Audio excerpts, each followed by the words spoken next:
வணக்கங்கய்யா.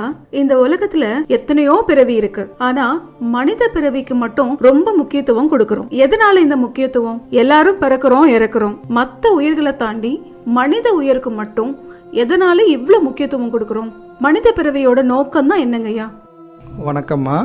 அதாவது வள்ளல் பெருமான் சொல்லியிருப்பார், 84 லட்சம் யோனி பேதங்கள் அப்படின்னு சொல்லியிருப்பார். இந்த உலகத்துல எவ்வளோ ஜீவராசிகள், தாவர வர்க்கம், ஊர்வன, பரப்பன, நீர்வாழ்வன, விலங்கினங்கள், இதெல்லாம் கடந்து மனித பிறப்பு.